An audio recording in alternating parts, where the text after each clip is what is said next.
fiery horse with the speed of light, a cloud of dust, and a hearty Hi-Yo Silver, the Lone Ranger.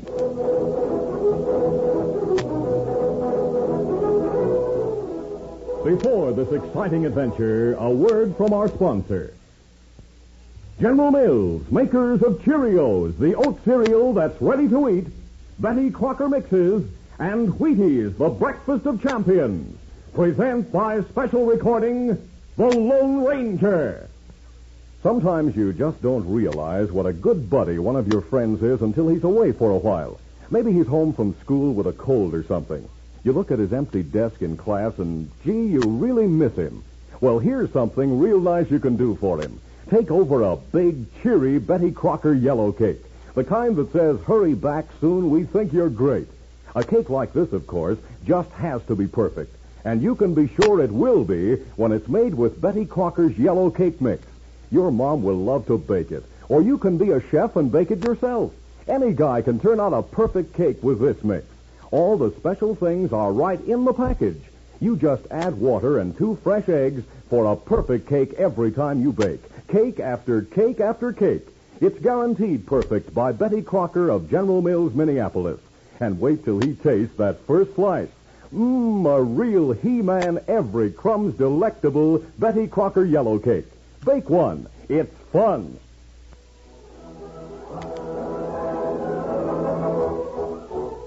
With his faithful Indian companion Tonto, the daring and resourceful masked rider of the plains led the fight for law and order in the early western United States. Nowhere in the pages of history can one find a greater champion of justice. Return with us now to those thrilling days of yesteryear. From out of the past come the thundering hoofbeats of the great horse Silver. The Lone Ranger rides again. Come on, Silver. Let's go, big fellow. Are you Silver? Hooray!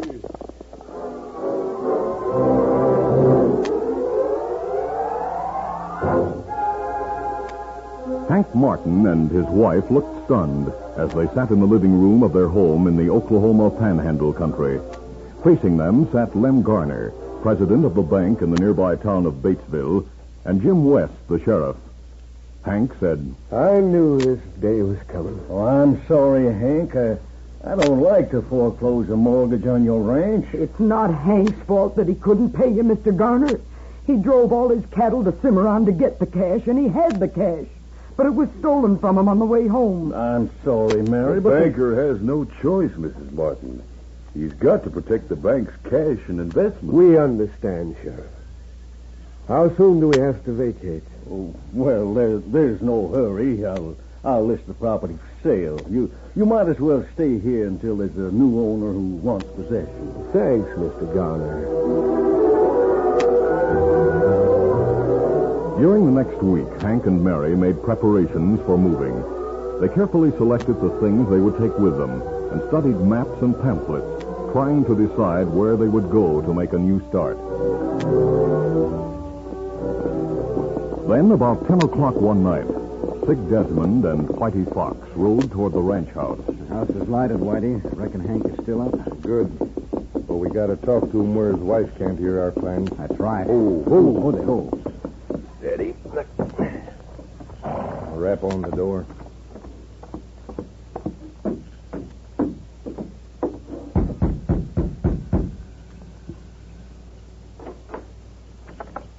Hello, Hank.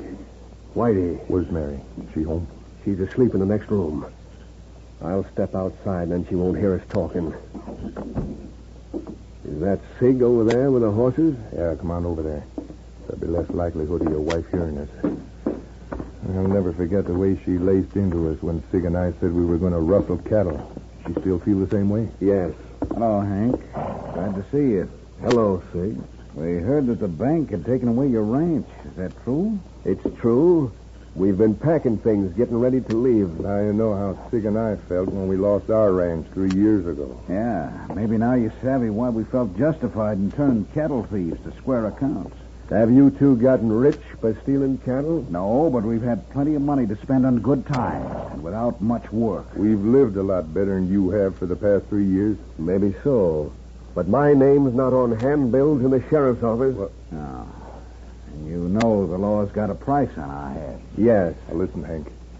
I'll tell you why we came here. We got a big deal lined up. One that'll give us enough cash to clear out of the country and set up ranching in Mexico. And we want you in on it with us. You want me to turn crook? Now, don't fly off the handle, Hank. We know you've got straight-laced ideas. But you've likewise got a wife to think about. Now, listen. She's giving you the best of her life. For what? You owe Mary something, Hank. What sort of a job do you fellas have in mind? We'll tell you all about it when the time comes. But you'll have to decide right now if you're going to throw in with it. And come with us tonight. But Mary... Leave a note saying that you're going away for a couple of days on a business deal. Tell her you'll be back as soon as it's complete. The following morning, Mary read the note with mixed feelings of wonderment, uncertainty, and apprehension. She thought about it while she went about her daily chores.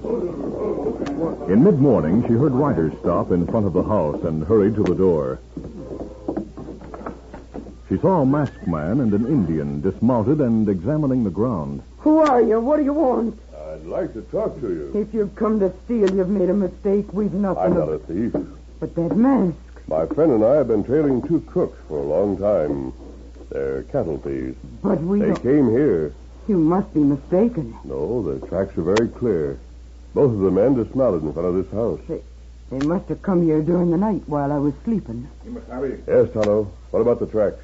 Man from house stand near crook. Oh. Maybe talk. Then go to corral, get horse, ride north with Sig and Whitey. With whom did he say Sig and Whitey? Yes, they're the cattle thieves we're trying to find. Sig Desmond and Whitey Fox. And my husband has gone away with them. Oh, no. You seem to know Sig and Whitey. Yes, I do know them. And now I know what my husband meant by the note he left. Did he leave a note? Who are you? You wouldn't be masked if you were a lawman. Why are you trailing those crooks? Who are you? I'm called the Lone Ranger. The Lone Ranger. Oh, I wish I could be sure of that. Why? Because I know you'd find my husband before it's too late and convince him that it's far better to lose our ranch than to become a thief. Do you expect to lose your ranch? We've already lost it, mister. The bank owns it now. I'm sorry. Hank left a note saying he'd return with money to buy it back. But I don't want him to become a thief. Why, I'd rather see him dead. If I find your husband, Mrs. Martin, I'll tell him what you said. You know my name? I saw it on the gatepost. Oh. We'll try to find your husband before it's too late. All right, let's go, fellas. You ready? Easy. Scout, easy, fella. Come on, there.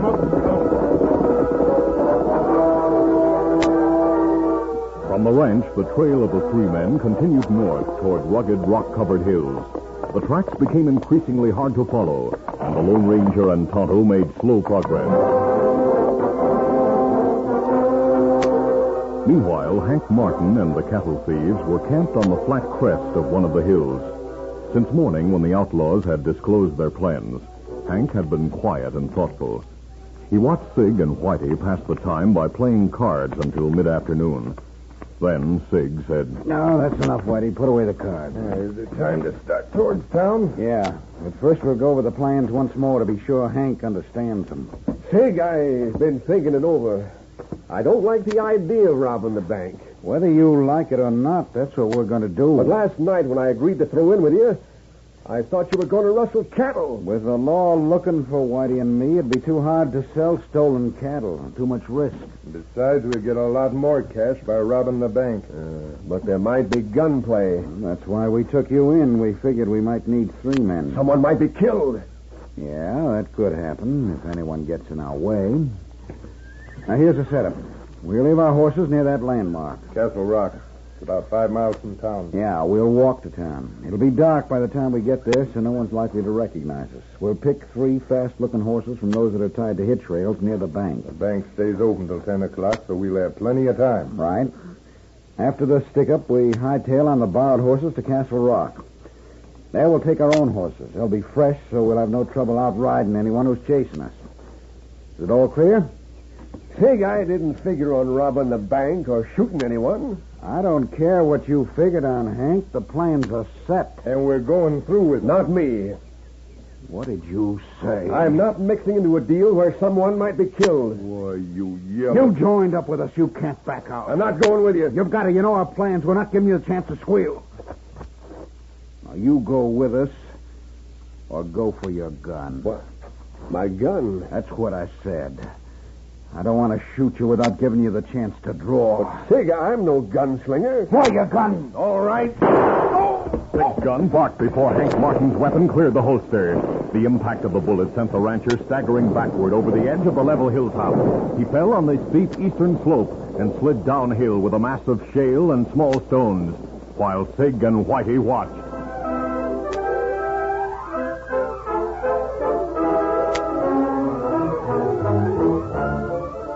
We'll continue our Lone Ranger adventure in just a moment. All over the country in every direction, how you doing is the question. And here's what the happy people have to say. Eating our Wheaties and doing okay. Doing okay? You bet the champs in good old New York are. Listen. Now, in New York, we wait for days to see a guy called Willie Mays, 'cause Wheaties keeps him leaping high to grab those line drives on the fly. And Yogi Berra's a Wheaties lad whose batting style makes pitchers sad. No matter how they throw the ball, that Yogi belts it through the wall. And look, both Willie Mays and Yogi Berra turn to Wheaties for extra energy because there's a whole kernel of wheat in every Wheaties flake. Wheaties, breakfast of champions. Keep on eating your Wheaties and you'll be doing okay.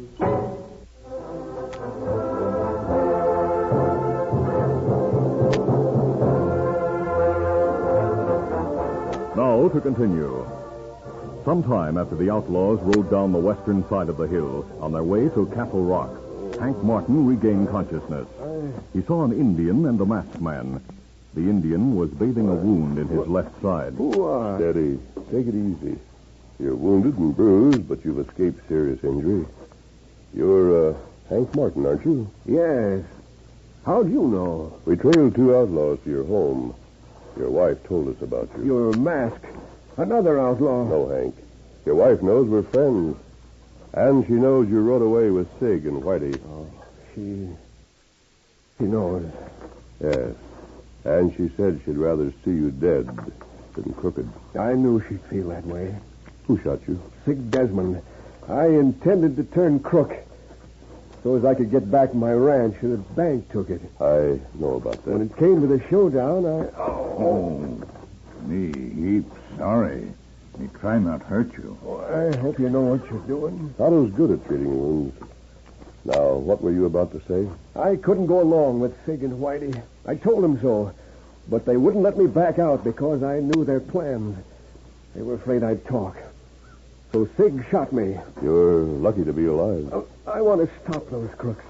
If they rob the bank, people will think I was in cahoots. Hank, tell me what you know about their plans. By the time Tonto finished dressing the wound, the Lone Ranger knew how Sig and Whitey planned to escape from town on stolen horses, changing to their own fresh mounts at the landmark known as Castle Rock. He said, Maybe we'll surprise those crooks with some plans of our own. Oh, what do you mean? I'll tell you before I leave. But first we'll carry you to a more comfortable place. I'll stay with you while I go after Sig and Whitey.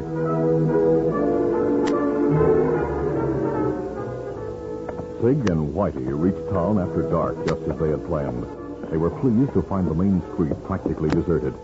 At the hitch rail in front of the cafe next door to the bank, they loosened the tie ropes of two saddled horses and then went to the bank. This is a stick-up. Please. We'll shoot anyone who makes a fast move. No, don't shoot. Please, don't shoot. Then move over against that wall, all of you. Face the wall and keep your hands up. Garner, a clerk, and two frightened depositors obeyed Sig's grim command and remained motionless, while Whitey collected all the paper money he could see and stuffed it into a gunny sack. We're all set. Let's go. Anyone who comes after us will stop a bullet. We made it, Sig. We're not in the clear yet. We've got to reach Castle Rock ahead of everyone who's chasing us. Hey, that banker. Never mind him. Steady. He's shooting at us. Let's go. Get up there. Come on.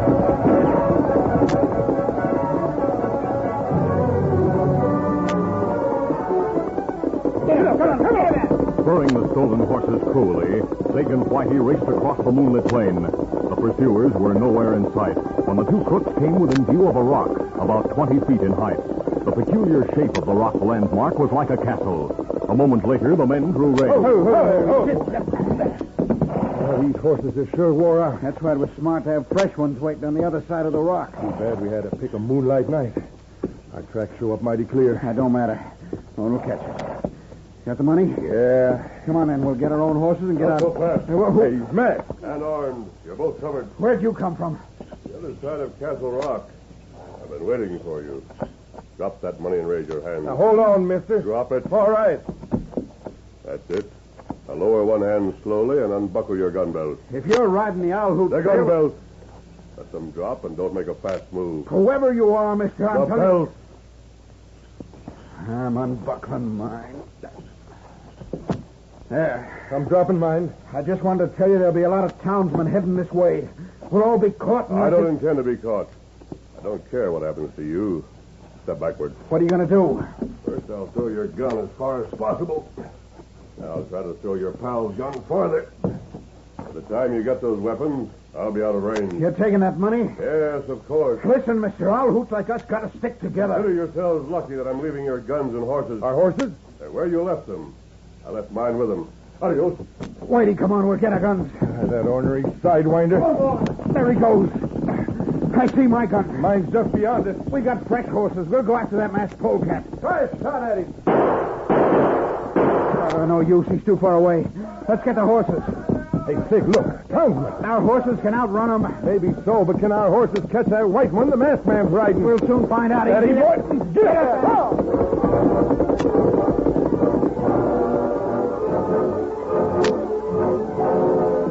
The Lone Ranger set a steady pace that kept him within view of the bank robbers, yet far enough ahead to be out of range of gunshots. He headed toward the hills and the camp where he had left Tonto and the wounded rancher.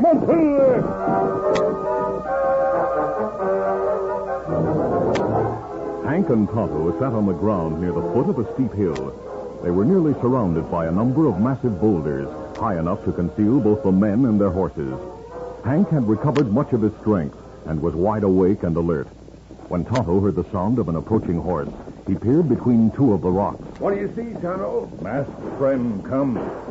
Who's shooting? Two fella who chased friend. Who are they? Can you see? Not see faces. Them too far away. Well, let me look. Oh, them fella too far behind masked friend to use gun. Them waste bullets. Sig and Whitey, I can tell by the way they ride. They're trying to shoot the man who saved my life. I'd like to get a... No, you not use gun yet.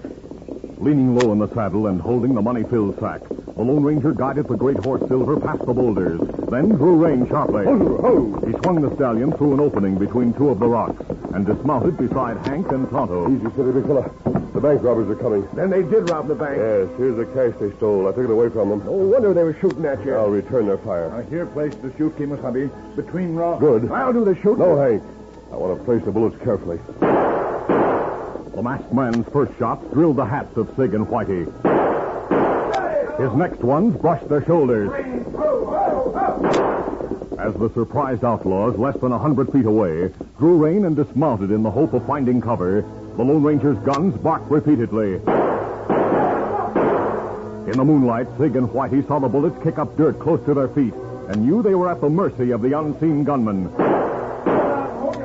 I can drill you both. Wait a minute. Drop your guns and hold up your hands. With no protection nearby, the outlaws had no choice but to obey. Now walk this way slowly and be careful. All right, mister. We'll do as you say. We know when we're late.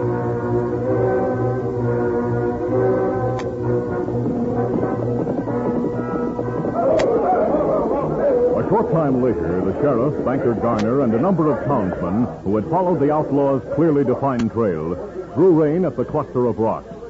Hank sat on the ground with his gun pointed at Sig and Whitey, whose hands and feet were tightly bound. Hank Martin, where did you come from? That's a long story, Mr. Garner. I reckon this sack holds your stolen money. Well, I'll soon find out. Garner, are these two the men who stole it? Yes, I'm sure of that. I recognize the clothes. Now, hold on. I recognize the boy. He's one of the crooks. I know these two. Sig Desmond and Whitey Fox. They want it for cattle stealing. This is the bank's money, all right, Sheriff. Some of it is still in the bank record. But you can't prove we stole it. There was a masked man. I'm jailing the two of you for cattle stealing. We'll take up the bank robbery later. Hank, did you capture these men? No, Mr. Garner, there was a masked man. Just as Sig told you. Hank, you're hurt. Not seriously, Sheriff. Sig tried to kill me when I wouldn't go along in the bank robbery. I might have died if it hadn't been for the masked man. Where is the masked man? He and Tonto rode away when they saw you gents coming through the valley. He said it was my deal from then on. I don't know what he meant. Well, I do. He meant that he wanted you to be credited with the capture of these crooks and the recovery of the money. Well, if Hank's credited with the capture of the crooks, he's entitled to the rewards for them. I am? Sure thing, Hank. Enough so you can buy back your ranch. Great day. You hear that, Mr. Garner? Yes, Hank. And you'll be in line for another reward. Another reward? That's right. The insurance company has a standard reward for the recovery of stolen money.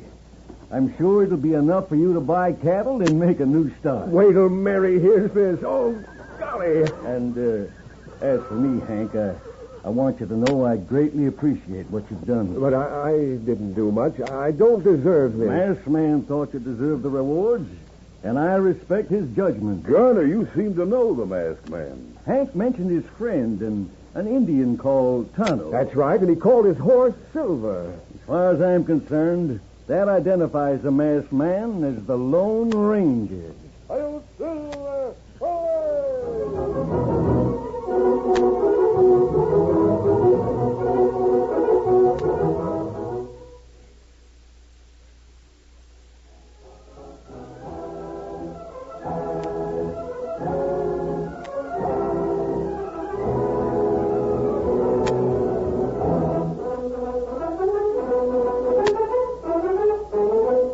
The Lone Ranger, a copyrighted feature of the Lone Ranger Incorporated, is produced by Trendle Campbell Muir Incorporated. The part of the Lone Ranger is played by Brace Beamer. Your announcer, Fred Foy. Listen to the Lone Ranger, brought to you by special recording Mondays through Fridays at this same time.